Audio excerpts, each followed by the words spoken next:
Դիտեք առաջին ալիք Ամերիկայի հեռուստակոնտենտը։ Բաժանորդագրվեք առաջին ալիք Ամերիկայի YouTube-յան ալիքին First Channel America։ UNICEF-ը և հանրային հեռուստաընկերությունը ներկայացնում են։ Բարությունը կարևոր այն փոփոխությունն է, որը մենք սերմանում ենք երեխայի մեջ։ Եթե մենք երեխային չսովորեցնենք բարություն, ազնվություն, ապա ինչպես կարող ենք վստահ լինել, որ ապագա սերունդը կլինի բարի։ Չեմ բացառում, որպեսզի երեխան այո նաև իմանա, որ կլինեն դեպքեր, երբ կլինի փոխադարձ դաժանություն եւ որևիցե կերպով երեխան իրեն չխոչընդոտի կամ չսահմանափակի։ Հաշվի առնելով իհարկե երկուստեք վտանգները։ Սովորաբար, երբ որ երեխան արդեն ինքնուրույն խաղալու ունակ է, ծնողը ուղղորդում է դեպի բակ եւ հետեւյալ արտահայտությունը դա իրականացնում է։ Զգույշ կլինես, անծանոթների հետ չխոսես։ Եթե ինչ-որ բան լինի, անմիջապես ինձ տեղեկացրու։ Կողքից նայելիս նկատում ես, որ խաղալիք, ասենք, ցանկանում են վերցնել, չեն ասում, կարելի է վերցնեմ, մի քանի րոպե խաղամ, հետ կվերադարձնեմ քեզ։ Փորձում են նրանք ուժի միջոցով վերցնել, կարծես թե խլել։ Վստահ եմ, մեկ անգամ չեք ինքներդ ձեզ հարցրել, ինչքանով է իրական կյանքում կենսունակ այն, ինչ քարոզում են հեքիաթները՝ ընկերասիրություն, բարություն, համերաշխություն։ Իսկ ինչու ենք մենք տալիս այդ հարցը։ Գուցե որովհետև ամեն օր տեսնում ենք, թե ինչպես են մարդիկ հարցերը լուծում բիրտ ուժով, կեղտոտ բառերով, սպառնալիքներով, բռունցքներով։ Եվ այս ամենը սկսած բակային խաղերից, դպրոցի առաջին դասարաններից։ Ինչպես ստացվեց, որ մեր հասարակության մեջ դաժանությունը դարձավ հարաբերությունները կարգավորելու հաճախ կիրառվող գործիք, ու ինչպիսի արժեքներ պետք է փոխանցես երեխայիդ, եթե չես ուզում, որ նա ոչ զոհ դառնա, ոչ էլ բռնության շղթայի շարունակող։ Քննարկելու ենք այսօր ծնողական ժողովում։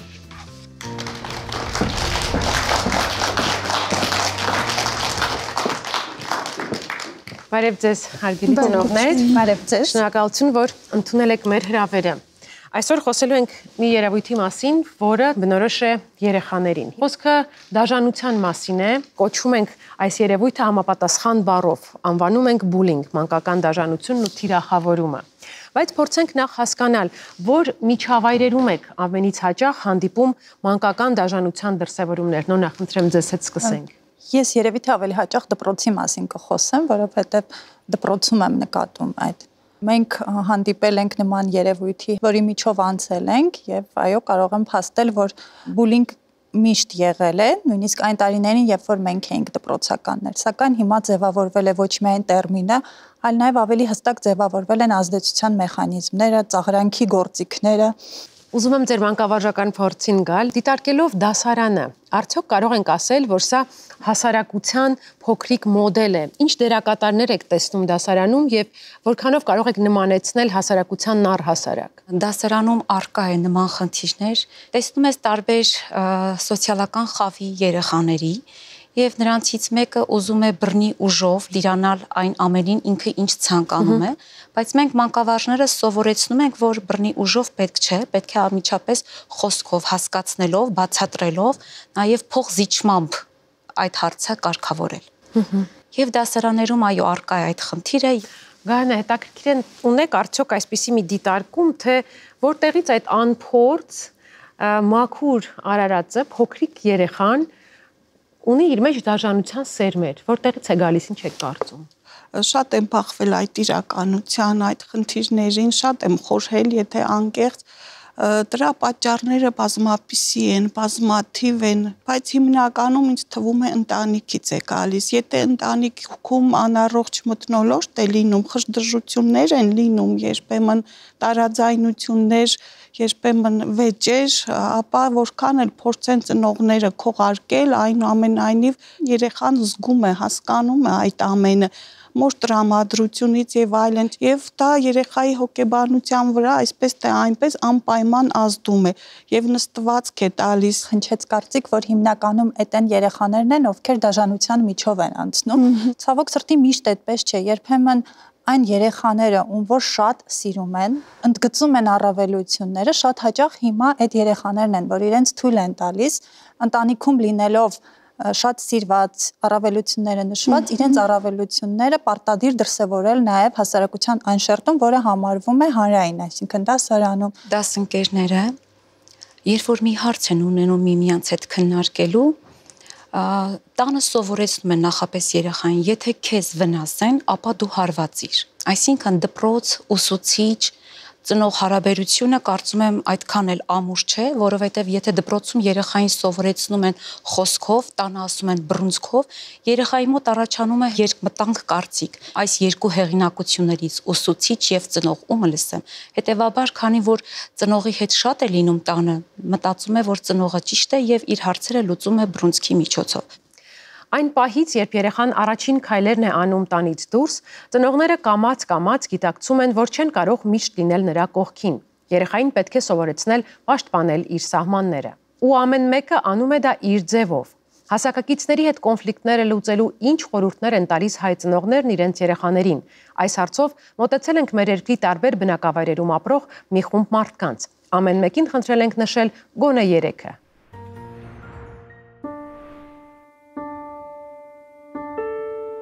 Մեր հայ իրականության մեջ դա շատ տարածված է, որ եթե նեղացրեցին, դու էլ անպայման կնեղացնես, բայց այդպես կարծում եմ ճիշտ չէ։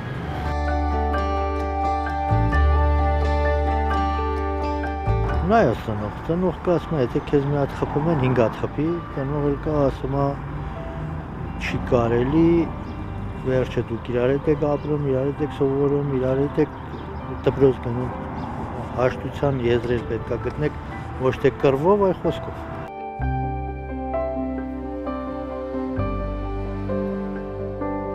Ծնողները խորհուրդ են տալիս, որպեսզի շարունակեն վեճերը, իրար ներեն, ընկերներ դառնան, նման բաներ։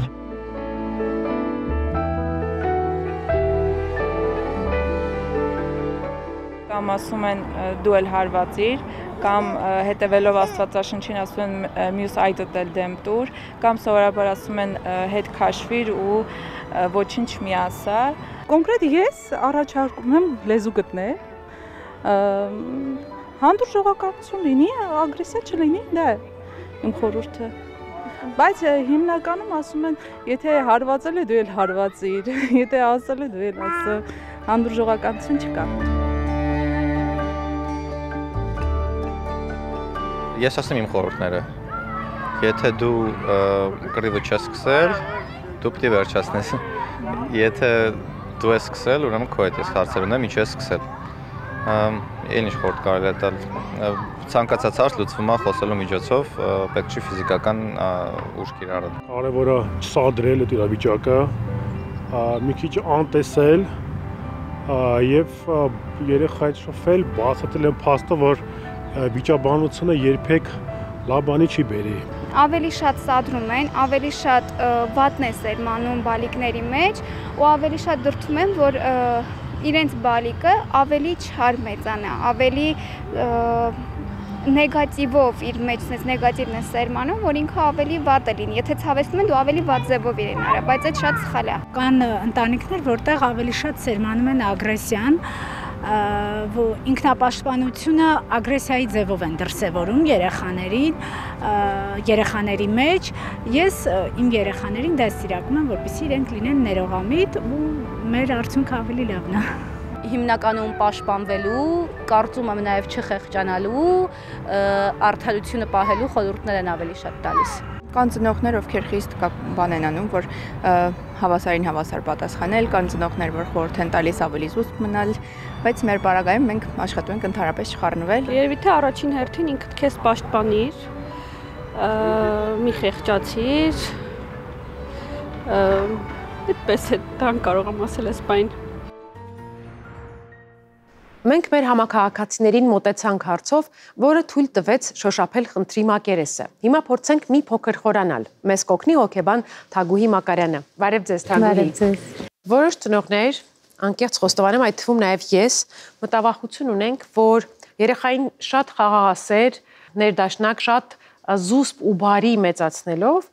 մենք ի սկզբանե նրան խոցելի ենք դարձնում։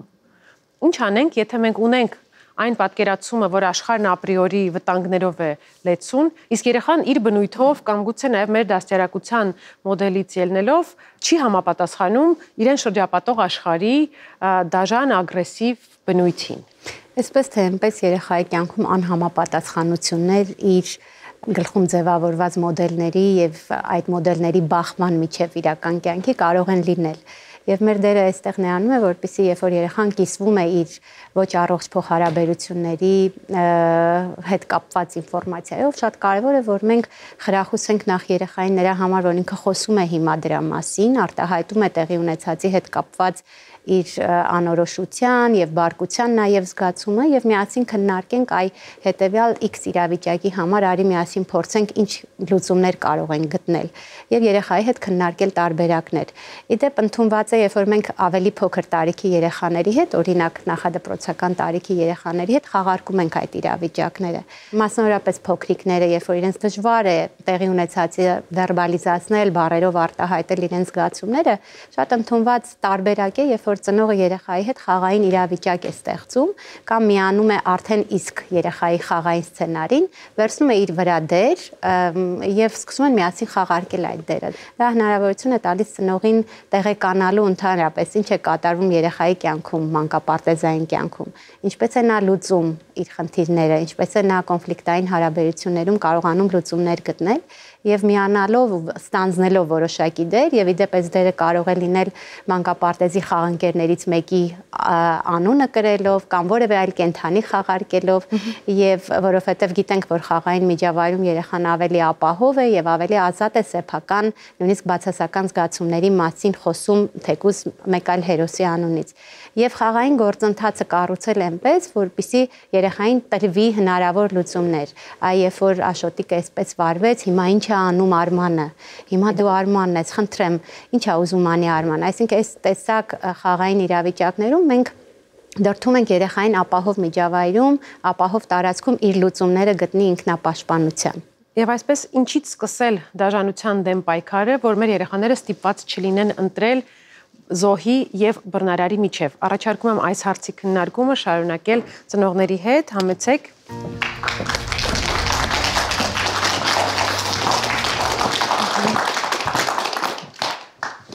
Մայրիկներ, մեր հաղորդման ձևաչափի համաձայն խաղային հատված ունենք։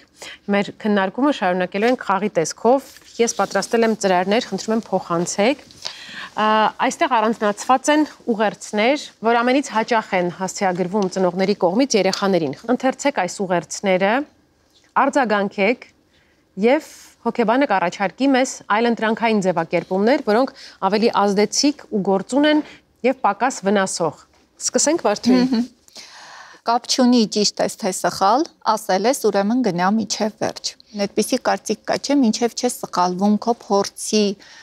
միջոցով, չես վերլուծում, այստեղ պետք է ունենալ նաև հմուտ լինել անալիտիկ վերլուծության, ճանաչել ինքդ քեզ,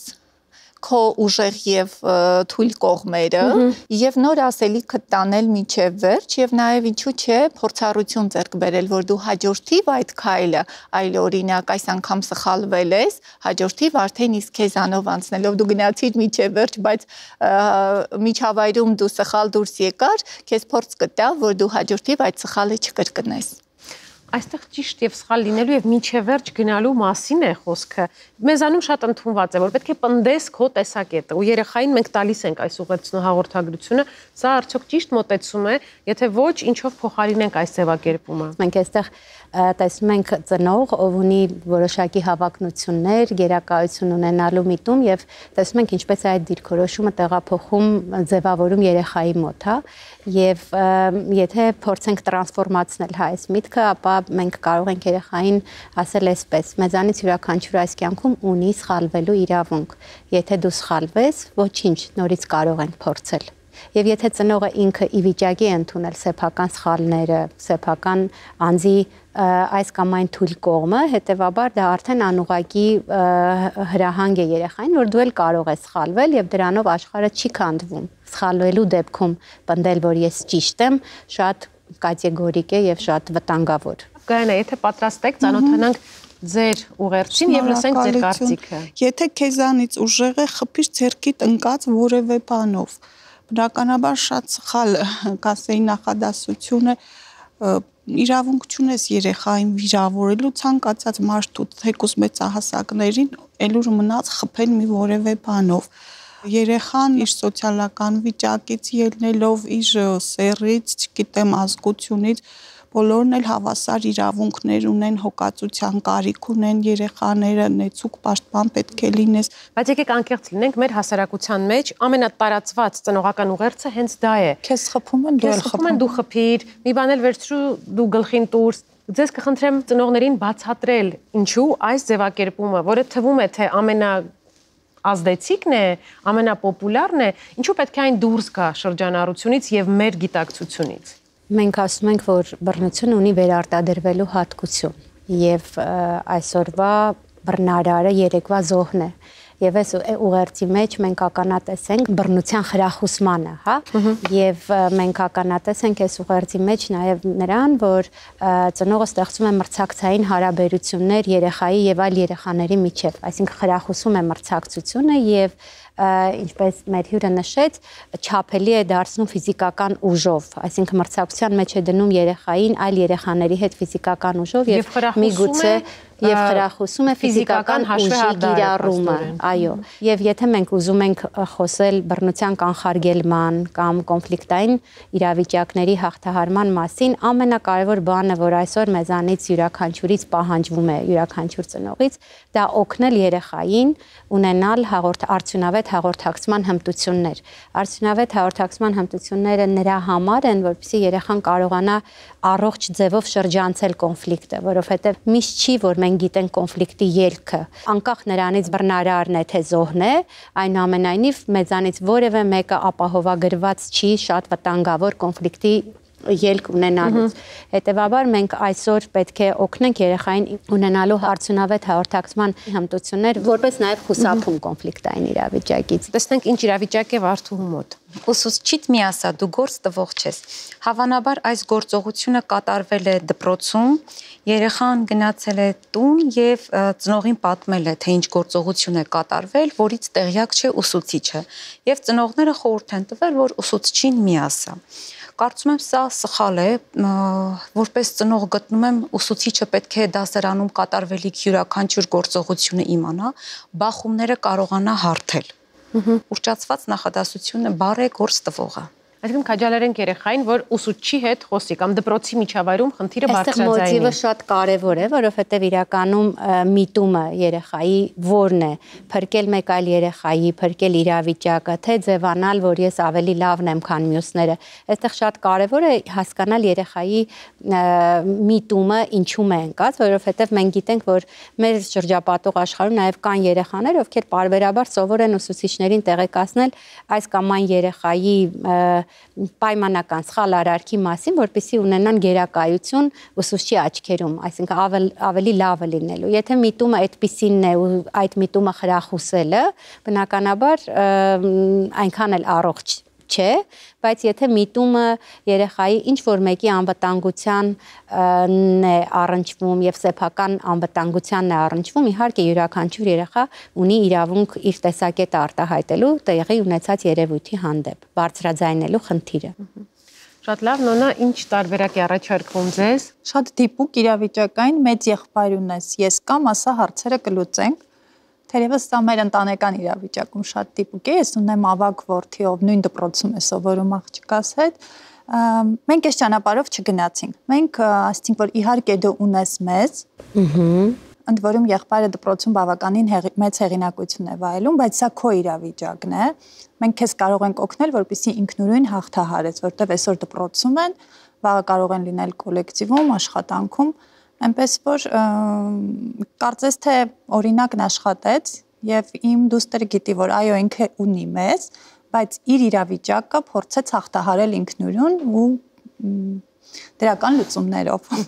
Կարծում այդ ճանապարհին ինքն էլ հեղինակություն ձեռք բերեց դասարանում, դպրոցական միջավայրում, այսինքն ես շատ կարևորում եմ, որ ինքը հեղինակություն ձեռք բերեր հենց ինքն իր առջև, որովհետև մենք այսպես որոշակի առումով նաև պատասխանատվությունը թողեցինք իր վրա, որպեսզի ինքը վստահ լինի, որ ինքը կարող է հաղթահարել,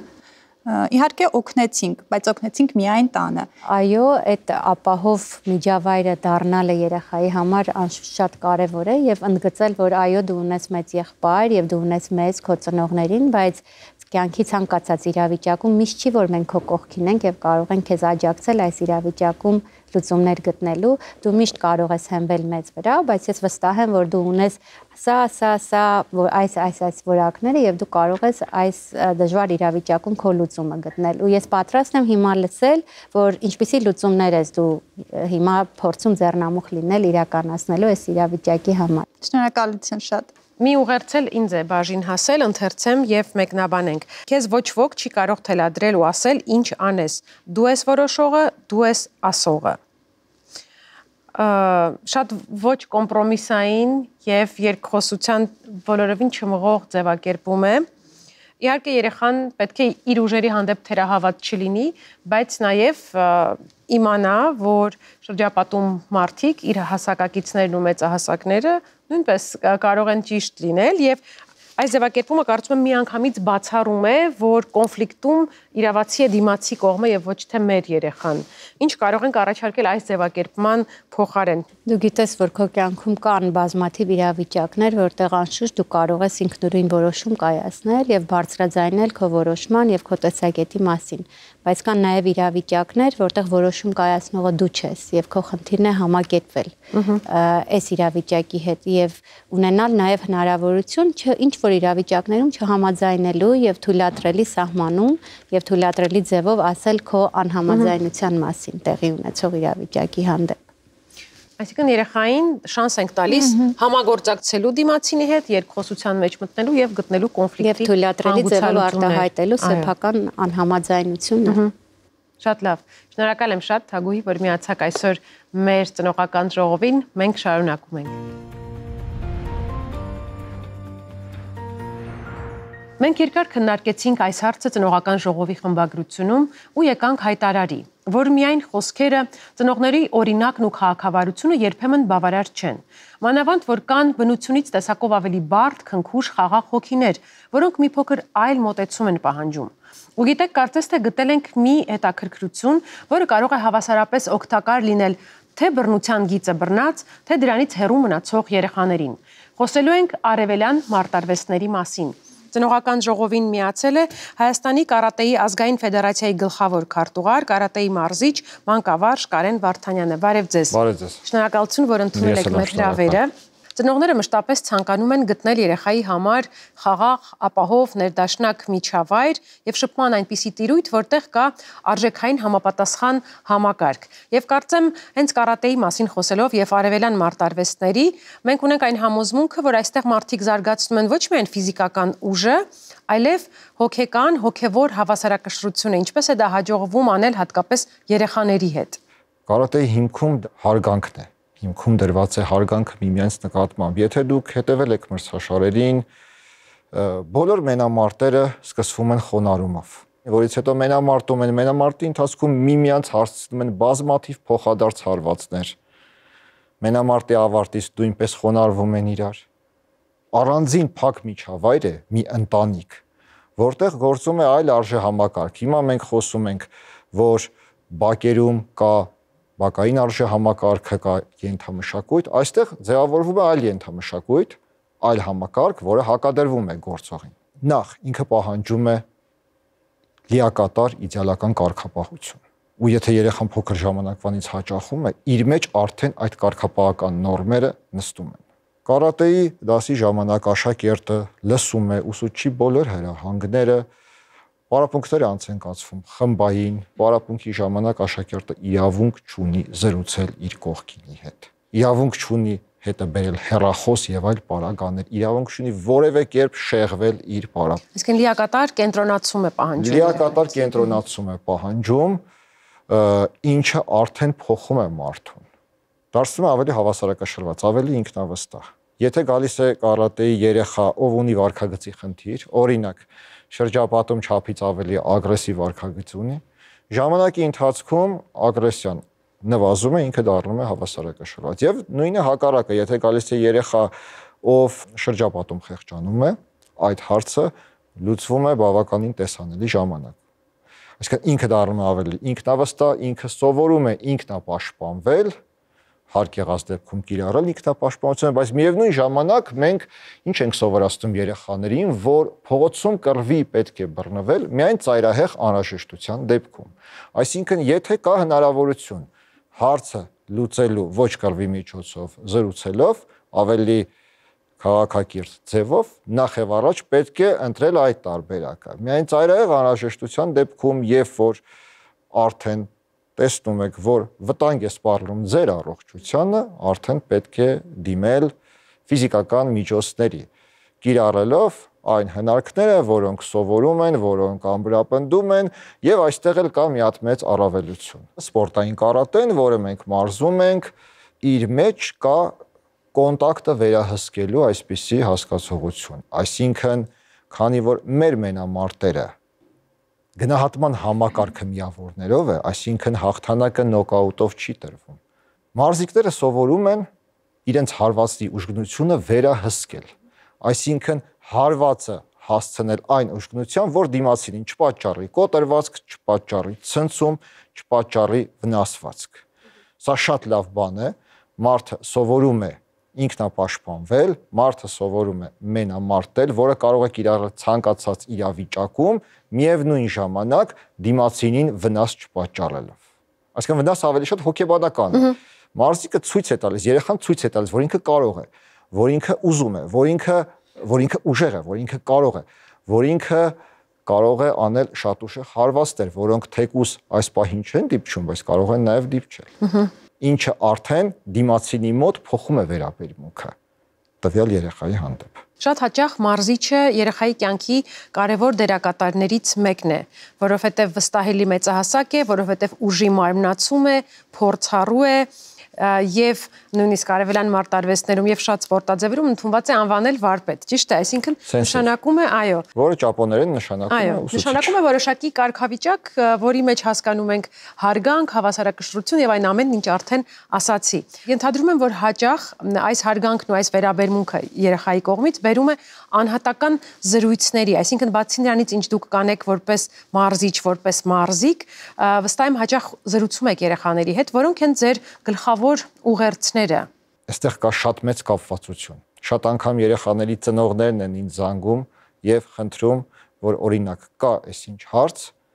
եւ պետք է այս հարցով երեխաների հետ զրուցել, ասում են կլինի դուք խոսեք իր հետ, ձեզ լսում է, ձեզ հարգում է, ձեր ասածը շատ կարեւոր է իր համար։ Խնդիրները շատ հաճախ կապված են հենց բուլինգի ու դաժանության հետ, ու դուք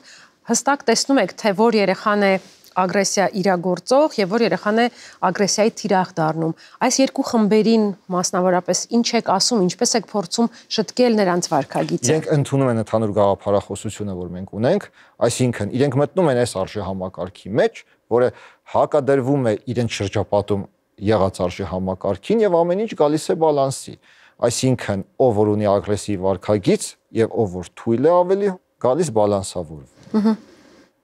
Եվ բոլորը դառնում են հավասարակշռված եւ ինքնավստահ։ Դա ասում եմ լինում է շատ տեսանելի ժամանակի ընթացքում, դրա համար երկար տարիներ պետք չեն։ Տեսանելի ժամանակի ընթացքում այդ տարբերությունը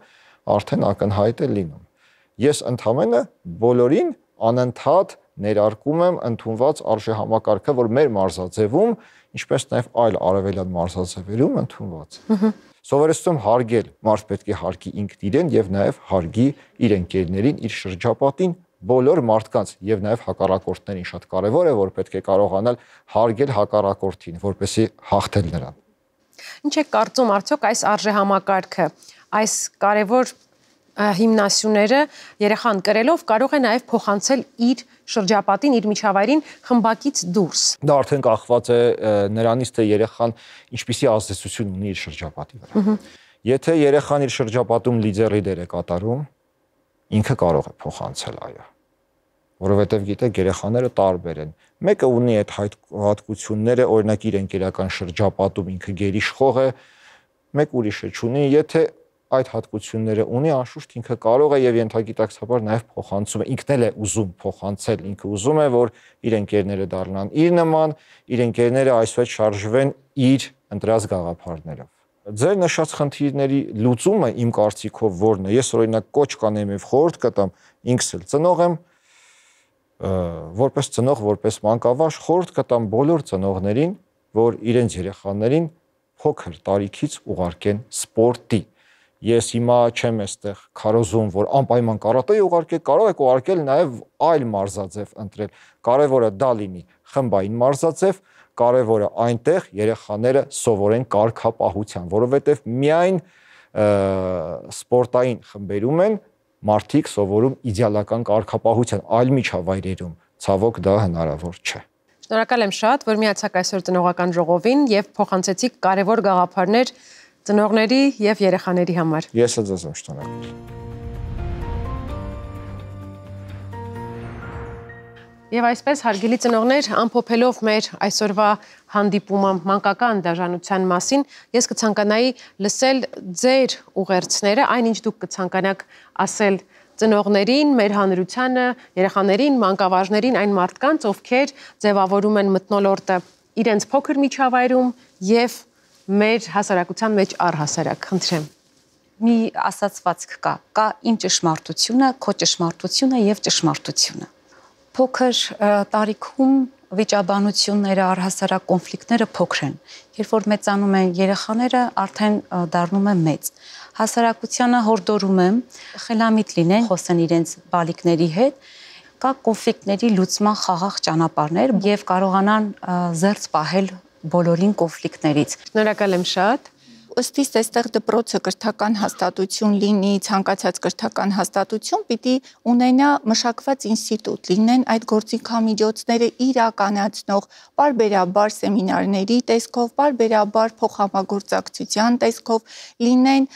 խմբային աշխատանքներ, այսինքն երբ որ երեխաները, ինչպես է դեռահաս երեխաները սիրում են այդ հարցերը իրար մեջ տուր իրեն դեր, որպեսզի նա կարողանա այդ դերային անձնավորման միջոցով կարողանա վեր հանել խնդիրները դասարանում, որովհետև այստեղ նաև գործ ունենք տարբեր երեխաների բնավորության հետ կան ինտերվերտներ, կան էքստրավերտներ, այդտեղ նաև բախումներ է, կան ակտիվ երեխաներ, այնտեղ ճնշվում են արդեն այն երեխաները, որոնք սիրում են իրենց հարցան նոր պատասխանել։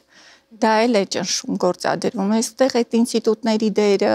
որ պարբերաբար լինի, ոչ թե մենք ասենք կա խնդիր, այլ դրա լուծումները գտնենք։ Շնորհակալ եմ շատ, Գայանե։ Ըստ իս դա փոքրուց պետք է ծնողները առհասարակ երեխային սովորեցնեն, որ շատ վատ բան է թշնամանալը, վիճելը, բռնությունը,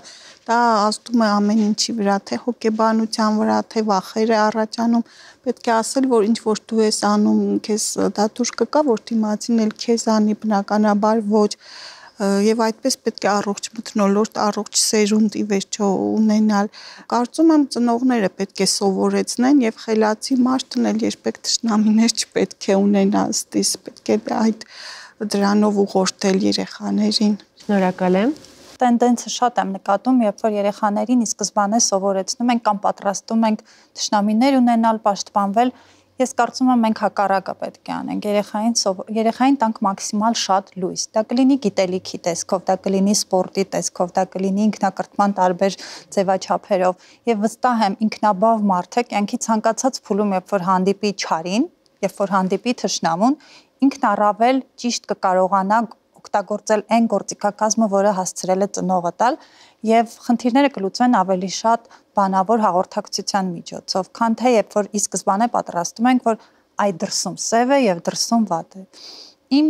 խնդրանքը ինձ եւ մնացած բոլոր ծնողներին կլինի, որ փորձեք ամեն ինչ անել, որպեսզի երեխաներին տանք հնարավորինս շատ լույս։ Լույսը գիտելիքի եւ մնացած բոլոր գեղեցիկ եւ դրական գործիքների ձևով։ Շնորհակալ եմ շատ, հարգելի ծնողներ, որ միացաք այս կարևոր քննարկմանը։ Թվում է, թե դաշնությունը բնորոշ է մարդուն, որովհետև մարդը կենթանական աշխարհի մի մասն է, բայց այո, ինչպես ասացիք, բարեկրթությունը, լույսը, գեղեցիկի հանդեպ սերը, ներդաշնակությունը, համերաշխությունը, այն հիմնասյուներն են, որոնց հիման վրա հնարավոր է փոխել միջավայր, հնարավոր է փոխել մթնոլորտ եւ հնարավոր է ձևավորել մեր երեխային այնպիսին, որ ինքը լինի այդ արժեքների կրողն ու տարածողը։ Շնորհակալ եմ շատ, որ եկաք այս հանդիպմանը։ Մենք կհանդիպենք հաջորդ ծնողական ժողովում։